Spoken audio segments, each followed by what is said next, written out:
धमाकेदार एक और Donald Trump white dark head वालों की नहीं डार्क वाइट हेड वालों की जो भी है खबर लेकर आपके सामने आई हूँ।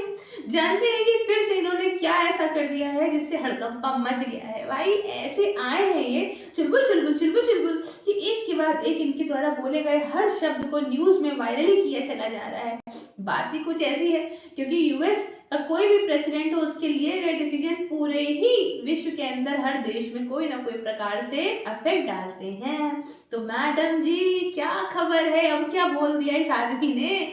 तो बैठे बैठे इस आदमी ने अब की क्या कहा है कि हम यूएस एड को कर देंगे बंद। यूएस एड को बंद कर देंगे मतलब तो होता क्या है कि अमेरिका देता है एड विभिन्न देशों को।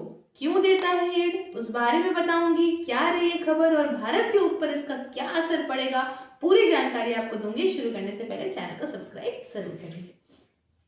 तो जैसे ही यहाँ पे यूएस प्रेसिडेंट नए नवेले डोनाल्ड ट्रंप ने बात बोली कि हम रोक रहे हैं यूएस एड पूरे विश्व भर के अंदर और हम चेक करेंगे कि भाई साहब किसको कितना जरूरत है ना, सब लोग लीव पे जाओ, अब हम समझेंगे यानी क्योंकि इनका मुद्दा इलेक्शन जीतने का यही था कि हमारा अमेरिका का पैसा बहुत जगहों पे फालतू का जाता है जो कि फालतू का पैसा अब हम नहीं देंगे। और इसी के चलते ये वॉर वगैरह में भी इतने इन्वॉल्व नहीं होना चाहते थे। लेकिन अभी की न्यूज में आपको एक एक्स्ट्रा पर्क के तौर पे बताऊं, इन्होंने जेलेंस्की से क्या कह दिया। इन्होंने कह दिया कि देखो तुम अपने यहाँ के रेयर अर्थ मेटल हमको दे दो तो हम तुम्हारा साथ भी दे देंगे। मतलब ये निकले हैं प्रेसिडेंट के तौर पे बिजनेस करने। इन्होंने सोचा सेकेंड टर्म है तो मैं इतना पैसा बचा लूं और उसको मैं आगे क्या ही करूं, ये तो इनकी खोपड़ी जानती होगी। अब इनके साथ खिचड़ी पका रहे हैं कौन? Elon Musk. तो एक तरीके से दोनों बिजनेसमैन मिलके ही रन कर रहे हैं चीजें। तो बिजनेसमैन का काम क्या होता है? काम ये होता है कि पैसा जितना चाहो उतना बचा लो और उसके बाद समझेंगे प्रॉफिट लॉस के बारे में सोचेंगे। ये नहीं सोचेंगे कि देश के अंदर किस चीज से किस चीज की भलाई हो रही है हमारे द्वारा करी जाने पे। तो आप देख सकते हैं हर जगह दुनिया में हर जगह खबर फैल गई कि भैया ट्रंप साहब ने कह दिया है कि यूएस एड अब हॉल्ट कर दी जाएगी। ठीक है ना, फ्रीज करते हैं हम। तो आइए समझते हैं कि यूएस एड क्या होती है, कैसे दी जाती है और इससे क्या फायदे होते हैं। देखिए जो यूएसए है वो अपनी तरफ से कुछ पैसा प्रोवाइड करता है विभिन्न प्रकार के देशों को वहाँ की बहुत सारी क्राइसिस से ओवरकम करने के लिए, जैसे एजुकेशन, हेल्थ सेक्टर पे या सोशल वर्क के लिए, ऐसी बहुत सारी चीज़ों के लिए, डेवलपमेंट के लिए। तो क्या मैम फ्री में यूएस पैसा बांटता है, उसको मज़ा आता है यूएस को पैसा बांटने में? तो भाई फ्री में तो कोई फिनाइल नहीं पिलाता है ना, तो ये पैसा कैसे बांटेगा?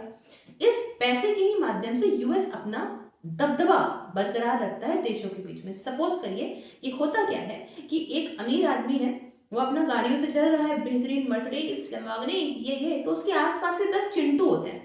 अब चिंटू तो देशों को नहीं कह सकते, लेकिन हाँ जैसे मान लीजिए और फ्रेंड्स उसके जो फाइनेंशियली इतने मजबूत नहीं है, तो वो जो है क्या करेंगे, इसको एक पैसा देगा तो एक एहसान टाइप का लग जाएगा ना, तो वो जी हजूरी करेंगे ही करेंगे मजबूरन। तो इसके माध्यम से ही यूएसए क्या करता है, अपनी इस पैसे और एड के माध्यम से ही जी हजूरी करवा के या काम अपना निकलवाता है देशों से। और ये एड वो ऐसे नहीं देता कि आज मैं तुमको पैसा दे देता हूँ और तुम्हारे से जब मैं काम निकलवाऊंगा तब तुम देना, ऐसा नहीं है। ये कंडीशन लगाता है, कंडीशन लगाता है कि देखो मैं इस कंडीशन पे तुमको पैसा दे रहा हूँ। जस्ट लाइक कि कोई मनी लेंडर पैसा दे रहा हो और कहे कि भाई मुझे 4% 5% चाहिए और इस टाइम पे लेना है, तो मतलब अपनी कंडीशंस पे ये पैसा देता है। पैसा भी दिया, कंडीशन भी लगाई और बाद में अपनी तरीके से काम भी कराया। अब इसी को यहाँ पे सीधा सीधा ट्रंप ने कह दिया कि हम नहीं देंगे। तो देशों के अंदर इसका क्या फर्क पड़ेगा? देखो भाई जब पैसा तुम किसी को नहीं दोगे तो दबदबा भी इतना नहीं बता पाओगे ना। कहने की बात है कि मैंने पैसा रोक लिया, लेकिन क्या है कि अब इससे दूसरों पे क्या तुम असर डालोगे? दूसरे तुम्हारी बात इतनी थोड़ा ना सुनेंगे फिर। क्या ये तो धीमे धीमे होगा, लेकिन फिलहाल का डिसीजन ये है। तो मुद्दे की बात आती है कि क्या भाई इंडिया के ऊपर क्या इसका असर पड़ेगा, है ना? पूरे ग्लोब में तो उन्होंने कर दिया, फ्रीज कर दिया। दिल्ली के अंदर भी खबर आ गई कि यूएस एड बंद कर दी है भाई, है ना, एजेंसी ने। ठीक है, तो अब इंडिया के अंदर क्या फर्क पड़ेगा? देखिए आपको मालूम होगा इंडिया 1951 में भी ह्यूमैनिटेरियन एड के तहत यूएस इनकी मदद करता था। और हमारा जब इनसे गेहूं आता था PL 480 के तहत अग्रीमेंट वगैरह में, तो बाद में जब हमारे यहाँ ग्रीन रेवोल्यूशन आया हम सशक्त हुए फूड सिक्योरिटी में, क्योंकि इसने बहुत ज़्यादा मतलब धोखे दिए, बहुत हमें बिल्कुल क्राइसिस से गुजार दिया था उस टाइम पे, बहुत बुरा हाल करा था भारत का। तो हम जब सशक्त हुए तो अब आज हम दूसरों की मदद करते हैं। तो क्या मैम हम दूसरों की मदद करते हैं तो क्या हम पैसे तो लेते नहीं होंगे यूएस से? ऐसा नहीं है, हम लेते हैं। हम अभी भी यूएस एड आती है, और बहुत सारे शुरुआत में ही बहुत सारे यूएस एड से ही हमारे यहाँ काफ़ी डेवलपमेंट हुए हैं, आईआईटी के अंदर डेवलपमेंट हुए हैं, बहुत सारी फैक्ट्रीज लगी हैं, सोशल वर्क लगे हैं, हेल्थ सेक्टर में फ़ायदा हुआ है, एजुकेशन में फ़ायदा हुआ है, तो बहुत सारे फ़ायदे हुए हैं। लेकिन अभी over the period of time 2004 के बाद से जब इंडिया ने ये डिसीजन लिया था कि हम कोई भी फॉरेन एड तब तक नहीं लेंगे जब तक के लिए वो मतलब अगर कोई कंडीशन पे हमें फॉरेन एड दे रहा है तो हम ऐसी एड को नहीं स्वीकार करेंगे, हम किसी कंडीशन पे पैसा नहीं लेंगे। उसके बाद से ही हमने देखा कि कई सारे मिलियंस ऑफ डॉलर्स की एड हमारे यहाँ कम आने लगी। तो क्या मैम अभी भी एड आती है? बिल्कुल आती है। ये बहुत सारे सेक्टर्स में, एजुकेशन में, हेल्थ में, सोशल सेक्टर में आती है। लेकिन कोई ना कोई पहले जैसे पैसा आया था, चेन्नई के अंदर एक फैक्ट्री लगाने की बात हुई थी फर्टिलाइजर वगैरह का, बढ़िया केमिकल की, लेकिन उसमें एक शर्त क्या थी कि डिस्ट्रीब्यूशन चैनल यूएस ही संभालेगा, इंडिया का कुछ रोल इसमें ऐसा होगा वैसा होगा। तो ये सारी चीज़ों में क्या होता है कि ना सोवेनिटी भी छिनती है ना। तो ये जो चीज़ है आज के टाइम पे भारत के ऊपर बहुत ज़्यादा इम्पैक्ट नहीं डाली है कि बहुत भारी मात्रा में कोई अब हम एड नहीं लेते हैं। हाँ, बस थोड़ा बहुत ये इम्पैक्ट ये पड़ेगा कि जो भी यूएस एड के चलते लोग इन्वॉल्व थे, वहाँ से पैसा कमा रहे थे, तो उन लोगों के साथ थोड़ा सा इश्यूज होते हैं। ठीक है, तो ये इंडिया को हिट कर सकता है, इंडिया के हेल्थ और एजुकेशन सेक्टर को थोड़ा थोड़ा इस मामले में हिट कर सकता है। बहुत ज़्यादा इम्पैक्ट डालने के चांसेस कम है।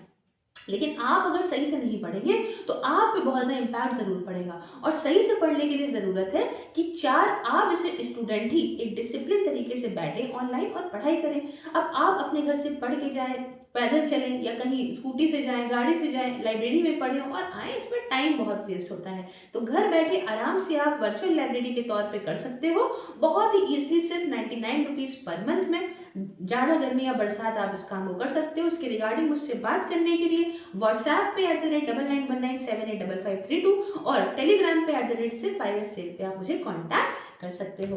ठीक है, तो ऐसी ही जानकारी के लिए आप मुझे हर जगह पे फॉलो कर लीजिए। और फेसबुक की बात करें तो फेसबुक पे आप ये वीडियोस पाएंगे, स्क्रॉल करते करते आराम से देखिएगा। टेलीग्राम पे आप इसकी पीडीएफ पा सकते हैं। इंस्टाग्राम पे बात करें तो इंस्टाग्राम पे आप इसके एमसीक्यूज वगैरह में डालती हूँ, वो अटेंड कर सकते हैं। एक्स की बात करें तो एक्स के ऊपर मैं करंट न्यूज आती है तो वो शेयर करती हूँ। इसके अलावा आप ज्वाइन बटन को प्रेस कर सकते हैं और मेरी मेंबरशिप को ज्वाइन कर सकते हैं, मुझे मेरे काम में सपोर्ट कर सकते हैं।